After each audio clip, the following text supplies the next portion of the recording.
Jerry Stackhouse is a two-time NBA All-Star. This season, he's the new coach of the Raptors 905. It's the team's D-League franchise. Jerry joins us this morning as the squad's gearing up for its second season. Good morning. Good morning. So good to see you. This is very exciting. Let's talk first of all about the transition of you being this huge NBA superstar and then taking it behind the scenes as a coach for the up-and-comers. How does that transition feel for you? Does it feel like a natural evolution? It does. I feel like I'm still doing what I'm supposed to do. I'm in the game of basketball, something that I've been doing all my life, doing professionally for, over 20 years now. So being able to give myself and give what I learned to these guys has been pretty rewarding. And you probably appreciate more what your coaches went through, being on the flip side. For example, last year you were assistant coach to the Raptors with Coach Casey. So he was once one of your coaches with the Mavericks? Yes. What did it feel like when you actually worked alongside him as opposed to, under him? Well, I mean, Case was the assistant at that time, and, assistants do a good job of their job is to put their arm around guys. It's the head coach that kind of have maybe,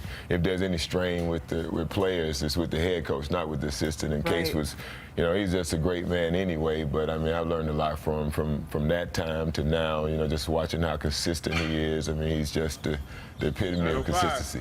So that's interesting insight. So they play like good cop, bad cop, depending on their role as coach, right? That's right. So how are you as a coach? You are? I'm a little bit of both. Yeah. I try to, I'm mostly bad cop, but I can, I play good cop too. I try to, have a relationship with these guys to where they could, they feel comfortable, talking and sharing, but at the same time, when it's time to go to work and be business-like, I'm there too. Let's talk about the caliber of talent. For example, Norman Powell. What do you think of, how he's managed? Norman's been great. I mean, I think, last year we did a lot of work with him, when he wasn't playing, and a lot of young guys don't get a chance and opportunity to play right away.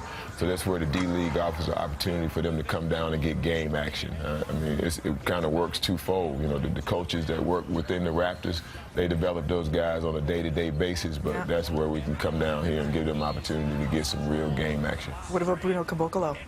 Bruno, this is a big year for him. I mean, he hadn't really set it afire, but Bruno has a big work ethic, and it just hadn't had to transfer, and it hadn't translated into him having games on the court yet. So hopefully, I can come in and help him, get over the hump, and he can help himself get over the hump. That's key. How much is it work ethic versus raw talent? Because you look at players like yourself, or if you look at hockey, the Wayne Gretzky's, where it seems to come so naturally. How do you teach when for you it came so naturally? If they've got the work ethic, can you get them there if they don't necessarily have the raw talent? Well, if they don't have the work ethic, they absolutely can't get there. But I think the fact that he does have the work ethic, everybody's time is their time. Just because it may have happened for me or another player a little bit sooner, sometimes it takes guys a little bit longer. I mean, Bruno was dealing with kind of a language barrier when he first got here, so that put him behind the 8 ball a little bit. But I think now he's starting to be more comfortable in his skin with the terminology of what's going on. So I think he's ready to take that next step. We've got to talk Raptors. They're doing so well. Who's your favorite player if you had to choose? DeMar DeRozan, is that on fire? Absolutely. Making history. I mean, is he like hitting his stride right now? Not to jinx it, but.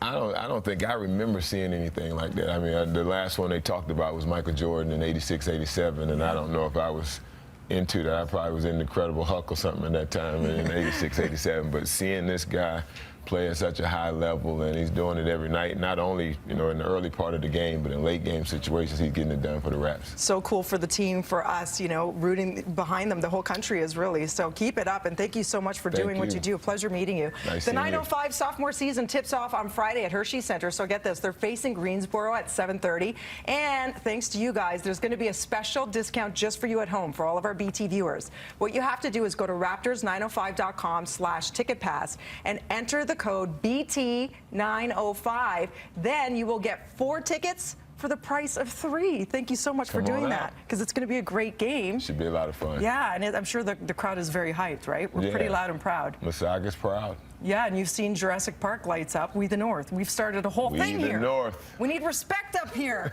Why am I yelling at you? We're getting it now. We're getting it now. Thank you so much. Right now, it's time for some